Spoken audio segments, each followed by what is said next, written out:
Señoras y señores, ha llegado un dato a la República Argentina de la mano de Todo Pasa y ha llegado Felipe Piña.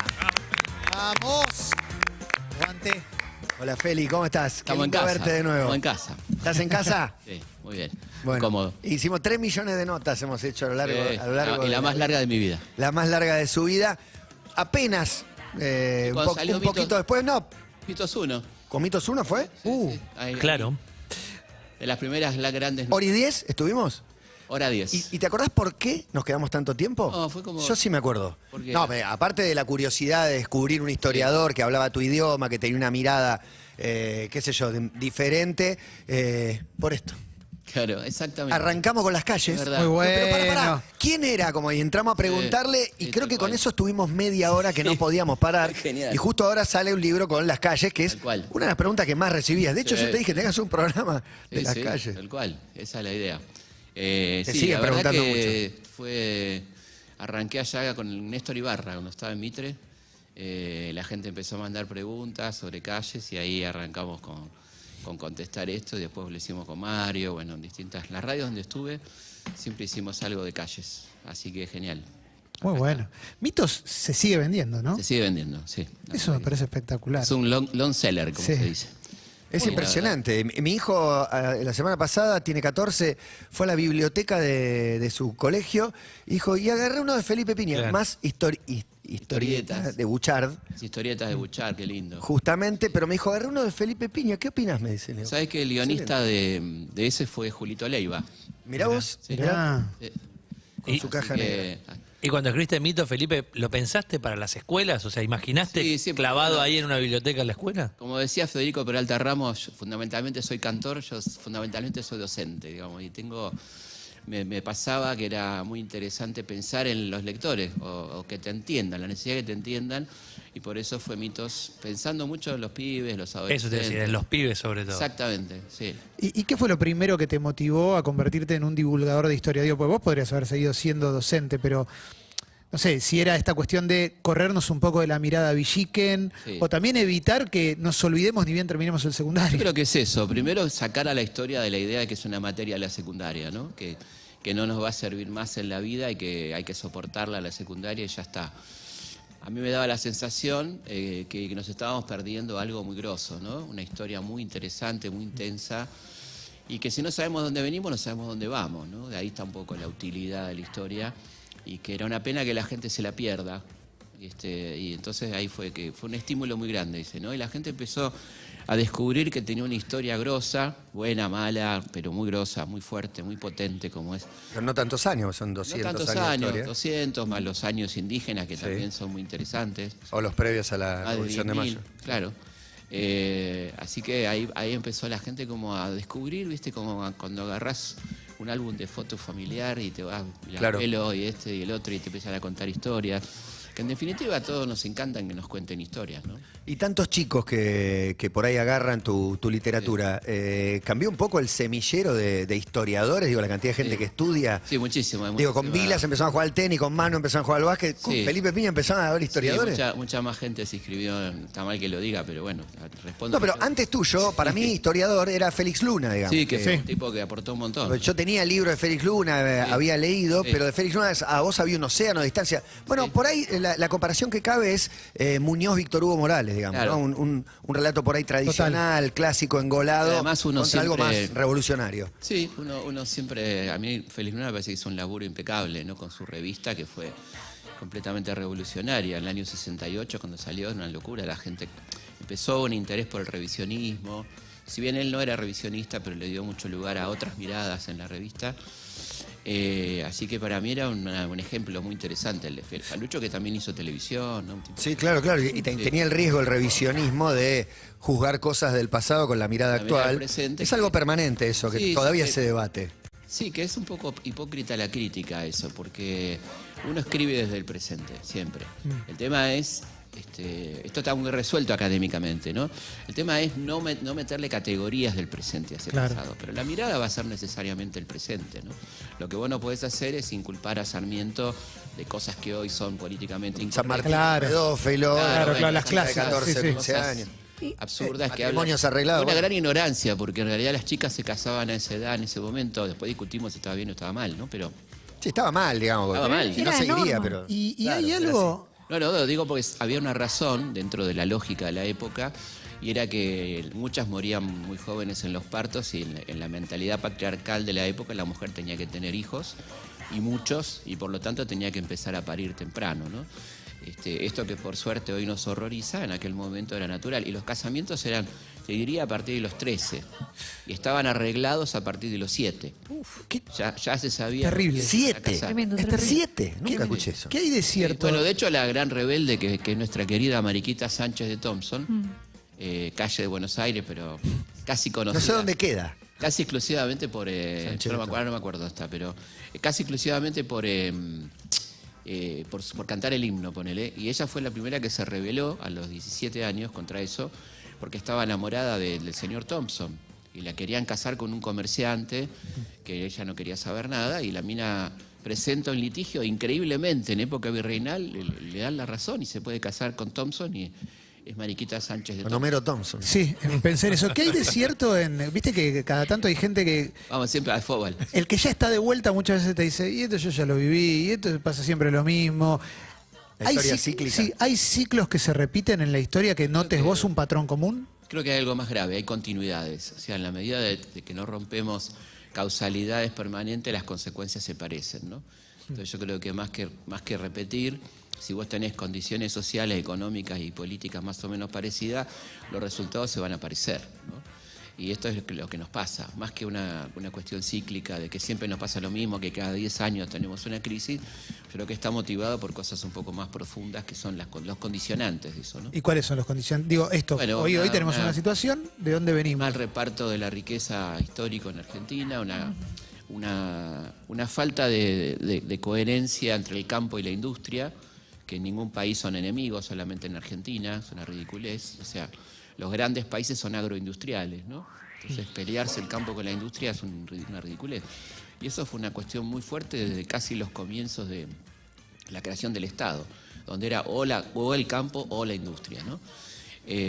Perón lo intentó, pero no tampoco pudo, porque se enfrentó también con el campo, y después, bueno, hubo idas y vueltas, pero tenemos como muy partido lo que es campo y lo que es industria, cuando en realidad hay una agroindustria ya instalada muy interesante que debería profundizarse, ¿no? En Estados Unidos hizo grande a partir del campo. O sea, el campo demandó tecnología, porque el reparto de tierra en Estados Unidos fue muy democrático. Cuando se hizo la campaña al oeste, la conquista al oeste, que es el equivalente a la conquista del desierto nuestra, las tierras se repartieron en lotes de no más de 25 o 30 hectáreas. Con lo cual la familia, los Ingalls, por ejemplo, Sí, ponele. tenían que laburar la tierra intensivamente, para lo cual hubo que aplicar técnica, y el campo demandó a la industria, la tecnificación, y ahí Estados Unidos fue lo que fue. Esto es espectacular. Felipe, siempre tuve la duda, siendo estudiante en primaria y secundaria, ¿cómo se elegían los libros para enseñar? O sea, que había una manera de cómo se elige, cómo... Ah, bueno, eso. En una época muy autoritaria lo elegía el Ministerio de Educación. Había el manual del alumno bonaerense, que era el único, capeluz y arreglate, ¿no? Después hubo momentos de prohibiciones de libros de texto. El caso de historia fue una de las materias que más libros se prohibieron, durante la dictadura, por ejemplo. Libros que vos decías no tenían ningún contenido subversivo, pero a ellos les parecía que sí. Libros editados por la Iglesia, editorial Estela, una editorial de la Iglesia Católica que, como hablaba con alguna mirada revisionista en algún pequeño punto, el libro era prohibido directamente. Autor Fernández Arló, que era un señor que imaginás que no tenía nada que ver con la subversión, ¿no? El libro de Bustinza, bueno, fueron prohibidos un montón de libros, ¿no? Libros salesianos de Don Bosco, que fueron prohibidos. Es decir, el nivel de precisión de la censura fue muy importante, por eso a mí me molesta cuando se lo subestima, ¿no? Con el famoso ejemplo de la cuba electrolítica. Bueno, sí, alguna boludez se mandaban, pero en general eran muy precisos a la hora de censurar, ¿no? ¿Hay un momento que sea el mejor de la Argentina en nuestra historia? Digo, porque la gente se tironea con sus verdades, ¿viste? Claro. Y trata de bajarle el precio a algo real en Exacto. muchos casos. Bueno lo que decís, porque está el problema de no reconocer lo ajeno y de exaltar demasiado lo propio, ¿no? Siempre, Es es permanente una eso. desgracia. Una desgracia total. Total. Yo creo que hubo momentos buenos, que a veces son muy cortos, ¿no? Ponele el primer año de Alfonsín, que fue 84 Pero casi. bueno por de donde veníamos. De donde veníamos, porque se hubo despertar un de la ministro- primavera. Sí, un ministro que intentó hacer un cambio importante, que fue Grispum, que no pudo, porque tenía una deuda asfixiante que le dejó la dictadura. La dictadura se va y le deja un pago de 4.000 millones de la época, que es muchísimo más que ahora, pasaron 40 y pico de años, que vencía en enero y ellos tenían en caja, me contó Grispum, que cuando asumió había 100 millones de dólares, que para la administración pública son Nada. 2 días. Sí. Había que pagar el aguinaldo, los sueldos. Hay un momento interesante, hubo Impresionante. un momento interesante en los años 20, un gran momento de la Argentina después de Irigoyen, entrar al BEAR y el año 28, 29 la crisis, ¿no es cierto? Hubo buenos momentos con Perón, hubo buenos Contrastando con momentos. crisis ajenas, decís, Sí, nosotros aprovechamos bien hubo esos muy momentos. buenos momentos, sí. Los primeros años de Perón, casi hasta el 50, donde se agota un poco el modelo, a partir de que se sigue dependiendo del campo, ¿no? No se termina de tecnificar el país, ahí se complica, aparece una inflación por primera vez en la historia por demanda. Es decir, había una mitad de la población que no consumía y empieza a consumir y no alcanza la producción nacional para abastecer esa demanda. Estoy hablando heladeras, cocina, motoneta, bueno, todo lo que... De golpe una cantidad enorme de gente empezó a acceder a eso. Lo que llamaba la demanda postergada, ¿no? Movilidad social Claro, ascendente. un buen momento con Frondizi, primer año, después se complicó mucho. Muy buenos momentos, 2 años de Ilia, 2 años que lo dejaron gobernar, muy bueno, excelente. Pero era la época de Perón proscripto y una sucesión de presidentes estoy hablando derrocados. de económico. Creo que Sí, me sí, preguntabas económicamente, sí. Económicamente, Sí, ¿no? sí. Menos hubo- desigualdad o Sí, más sí. prosperidad. Bueno, eso, digo. un gran momento para la clase media argentina, ¿no? Esa década del 60, que casi se estiró un poquito hasta los 70, independientemente de los ajustes que hizo Onganía. Bueno, un poco el gobierno de Perón, la vuelta del peronismo redistribuyó nuevamente hasta la crisis tremenda del 75, el Rodrigazo, ¿no? La muerte de Perón fue un golpe muy duro económicamente porque era el tipo que podía atar un poco a las variables locales en medio de una crisis económica tremenda que fue la crisis del petróleo, del 73, ¿no? Un poco parecido ahora, pero muy violenta de un día para otro, cuando fue el boicot de lo de la OPEP, que aumentó el petróleo 40% en una semana, ¿no? Entonces las variables locales, que había un pacto social, explotaron, pero solamente Perón lo podía contener. Cuando muere Perón, vuela todo por el aire. ¿Cómo crees que podemos desarmar el estado en el que nos encontramos ahora de discusión pública? No solamente, digo, desde los políticos, sino en general. Es como, este dice esto porque es cuca o porque Yo creo es que- gorila. Pero sobre todo es eso, es exacerbar sí. lo propio y destruir lo ajeno. Sí, o ¿qué momento fue bueno, Felipe? Creo que Vos es empezás a una- contestar y no hay alguien encuentro. dice 70 años de corrupción. ¿Viste Sí, cómo bueno, te primero tiran? 70 años de peronismo es una mentira gigantesca, porque el peronismo nunca gobernó los últimos 70 años. Bueno, incluye No, obvio. 20 Muy años poco. de Sí. peronismo Poco. proscrito. Hubo neoliberalismo, hubo milicos, hubo de todo, ¿no? Pero yo creo que esto se debería desarmar con honestidad, cuando uno plantee las cosas honestamente, ¿no? Y admite errores propios, valores, logros ajenos, como bien decíamos, que parece una... Las oposiciones colaborando, digamos. Claro, posiciones salvajes, un poco una mentalidad futbolera mal. Sí. Esto de disfrutar más la desgracia del otro que el triunfo propio, ¿viste? Cuando la hinchada le grita al otro el gol propio, en vez de disfrutarlo como un logro personal, es hija de puta", ¿no? Para Sí, vos, sí, sos ¿no? un infeliz, sos Claro, incapaz de sos un disfrutar lo no hay tuyo. disfrute, porque digamos, el momento más hermoso del fútbol es el gol y te está poniendo nervioso para que el otro sufra porque vos hiciste un gol. Está bien, pero en política inclusive nos perjudicamos todos, porque Claro, en un bueno, partido de fútbol claro. se perjudica un equipo. Política, Acá, imagínate. No, pero ahora hay que hacer un gasoducto. Esto es, Claro, esto sí, es de ahora. Les conviene a oposición y gobierno hacerlo. Sobre todo si vos sos oposición. Pero digo, si sos oposición, no lo digo por la oposición de ahora, pero en Vas a general. ser gobierno, se la mirada supone. siempre Sí. fue, no, nosotros vamos a ganar si logramos que no lo hagan. Claro. No, que lo hagan, Bueno, lo ganá que no igual hay- y gobernás mejor. Lo que no hay, por ejemplo, que hay en Brasil, ahora un poco complicado con Bolsonaro, es una política de Estado, ¿no? Brasil tiene una política exterior de toda la vida, tiene una política... Es imposible pensar un consenso en 4 o 5 temas a 10 Claro, años. ¿viste? Claro, hagamos Damos la mano. una represa, ¿cuánto te lleva a hacerla? Necesitas 3 mandatos, 2 mandatos, qué sé yo. Y ahí está el problema, ¿no? La gana de que al otro le vaya mal, que es muy fuerte en Argentina eso, ¿no? El tema de la envidia es un elemento Es fuerte. parte del ser nacional. Sí, es muy potente. También. muy También potente. cuando se habla de la nuestra futbolísticamente o del ser nacional, Claro. la identidad está Sí. compuesta por 1000 maneras de Mil entenderla. maneras. Una manera muy fuerte es la falta muy potente de autocrítica, ¿no? Eso está en nuestra A veces identidad. nos vamos de mambo, ¿viste? Ya como la falsa humildad donde te destrozás a vos mismo. Para mí no, para mí vivimos autodestruyéndonos y Ahí. diciendo que somos los peores del mundo y pasa que 2 minutos después somos los mejores. Exactamente. Yo creo que el gran problema, uno de los grandes problemas es o somos Toco a los mejores, Maradona, ¿no? Porque- o somos los mejores o somos los peores. Las dos cosas. La dónde verdad que viene? no. Y primero que no todo el mundo Ah. está en este momento preocupado porque somos los mejores o los peores. Más bien te diría al contrario, ¿no? No le importamos mucho al mundo. No. Y esta cuestión tiene mucho que ver con la inmigración. No le estoy echando la culpa. Digo, tiene que ver con una estética de la inmigración que es el ser mirado. El inmigrante le tenía que ir bien, ¿no? Entonces hay mucho trabajo académico sobre las cartas de los inmigrantes, que eran muchas muy mentirosas. Porque los pobres tipos le contaban a su familia que le estaba yendo bien, que ya había comprado su casa, ¿entendés? Estoy muy atento a la mirada ajena. Y esa mirada ajena nos sigue determinando, ¿no? ¿Viste? Cuando viajás y volvés, ¿qué dicen de nosotros? No dicen nada, qué sé yo. Mejor que no digan nada, no sé, pero hay como una cosa del ser mirado, ¿no? Que es muy potente, ¿no? Y la culpa de que nos vaya bien, ¿de dónde viene? Viste que el que tiene mucha plata dice, no, yo soy clase media, o en Sí. ese momento Acá en éramos muy Argentina, ¿no? pobres. Sí. Sí, pasa mucho eso. Ahora menos, me parece, ¿no? Hay un corrimiento del pensamiento a no tener tanta culpa con eso, ¿no? Como decir soy de derecha, que está muy habilitado hoy en día y durante mucho tiempo fue vergonzante. Además, ningún partido en Argentina se dijo de derecha hasta hace muy poco, ¿no? Decían que eran de centro. De en centro, general. de centro, sí. Pero para Hubo mí- un momento donde Alvear, para enfrentar a Irigoyen, armó el Frente de las Derechas, que fue la primera vez en la historia que se asumieron como de derecha un sector del radicalismo y sectores conservadores, pero la palabra derecha era una mala palabra, ¿no? En la historia argentina.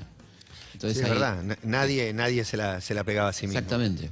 Sí. Pensaba que la verdadera grieta o la verdadera brecha es económico-social, digamos. Sí. Es esa mirada condenatoria de ricos hacia pobres y de pobres hacia ricos. Me parece que en esa, no sé si es mundial, pero me parece que acá está exacerbada, Acá que está se exacerbada. refleja en la culpa del Está que tiene. exacerbada porque hubo un fenómeno que fue el peronismo, que en algún momento le dio poder a los sectores populares, y eso a la clase media le cayó siempre muy mal, ¿no? Entonces estaba más preocupada porque la negrada, como decían ellos, vaya a Mar del Plata, que por disfrutar ellos de ese momento, ¿no? Ahí hubo una grieta muy fuerte. Nos pasaron 50 años y seguimos igual. Sí, muy bueno. O peor. sea, el hotel sindical fue tremendo para ciertos sectores sociales. Básicamente los medios, porque los ricos ya veraneaban en otro lado, ¿no? Claro, es como si fuera clase media contra pobres. No, Exactamente. los ricos son los ricos y nadie los toca. Básicamente es ese sector que tenía contacto con los sectores populares. Compartía el espacio público. Esto del aluvión zoológico, ¿no? Que se dijo en el 45, por ejemplo, ¿no? Fuerte. Quiero volver a esto de que derecha ya no es mala palabra, por lo menos para afuera y a la hora de definirse. Y si me pongo a pensar cuál puede llegar a ser mala palabra, es para muchos jóvenes, hoy es progre mala palabra. Entonces me gustaría Sí, preguntarte porque qué verían- pasó ahí. Hay una película hermosa que les recomiendo que se llama La culpa es de Fidel, una película chilena de una nena que crece en un hogar progre y se harta del discurso progre de sus padres y se vuelve católica. Una película extraordinaria, véanla. Y eso le pasó a una generación que escuchó todo un discurso progre y una práctica que no se correspondía quizá con esa progresía y que entonces se empezaron a correr a la derecha, ponele. Pasa que el progresismo es la norma, de alguna manera. Claro, la norma, lo que ves en lo políticamente correcto en las series, lo que ves, lo que transmite un poco. Llegó a las marcas. Claro, ya Disney es progre, ¿no? Si Disney es progre, Absolutamente. es un tema, ¿no? ¿Qué es lo progre?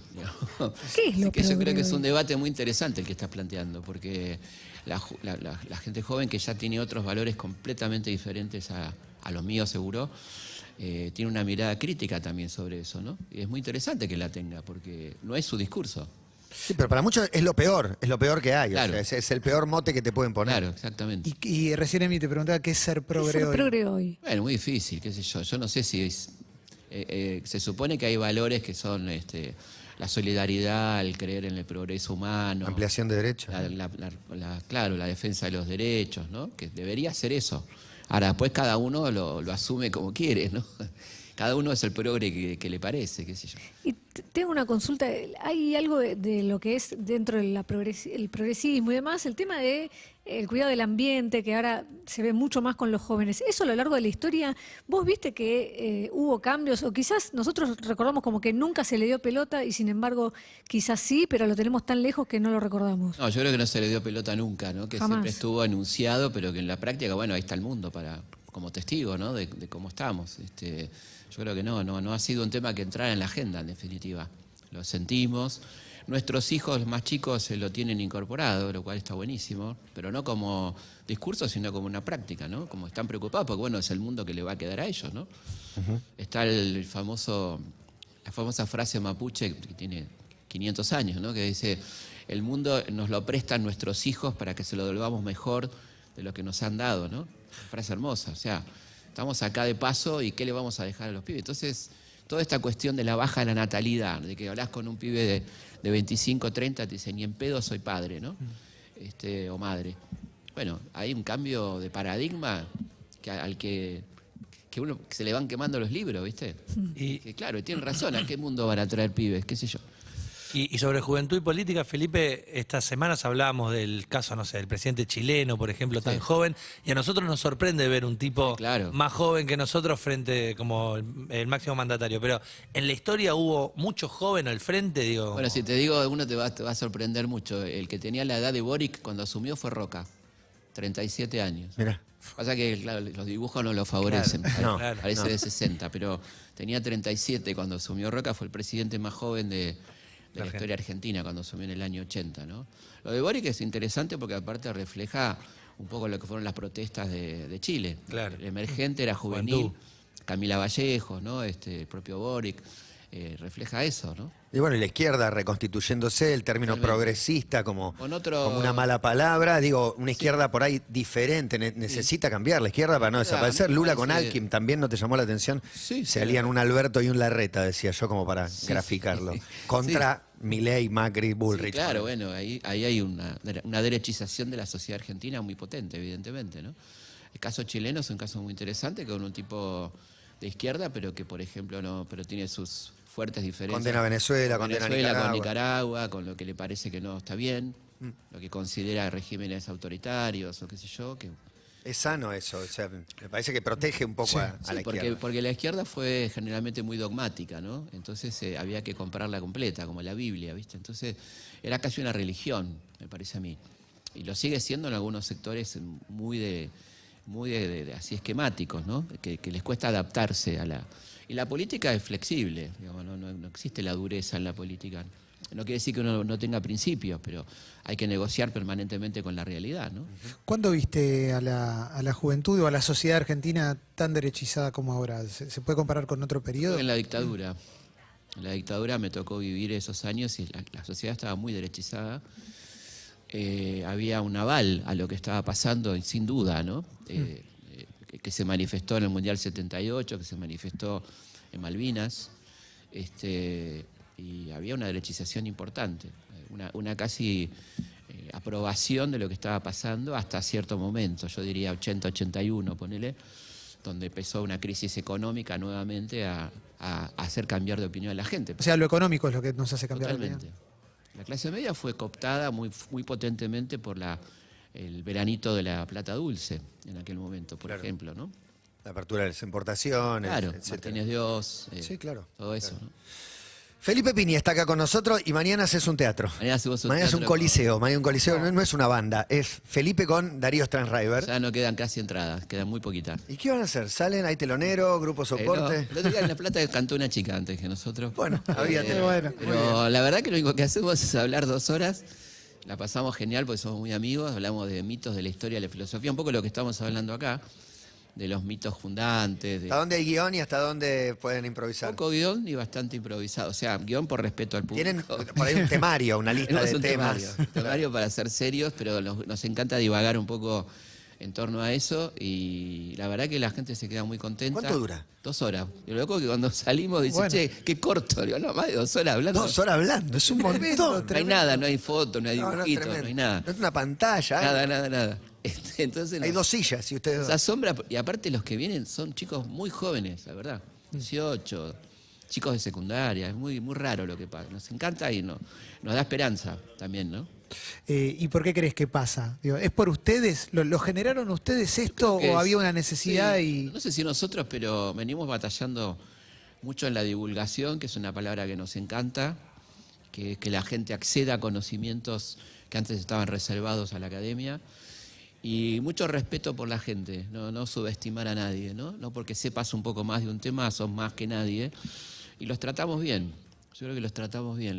Los invitamos a compartir conocimiento de lo que sabemos y la gente se siente cómoda. Me encanta, te digo. Bueno. Como divulgador mediático, que parece que lo estoy insultando, pero no. No, para mí Divulga a través de elogio. pero yo conozco los divulgadores mediáticos, y así como tienen muchos fanáticos y han abierto un camino, tienen muchos críticos también. Claro. Pienso en, no sé, en Paenza, en Rolón, Sí, claro. en Felipe, en Sí. profesionales Sí. de algo que de golpe usan los medios. Bueno, nosotros, Matías, Bien, sin bien ir el más hate. lejos, lo que hacemos todos los martes es divulgación. Divulgación obviamente, científica y obviamente. periodística, Con un claro. dato. Yo creo que sí, a mí me llena de orgullo que la gente pueda haberse interesado. A mí me encanta cuando me para un camionero, que me para un mozo, qué sé yo, un cocinero de un restaurante que me quiere conocer, eso me parece maravilloso.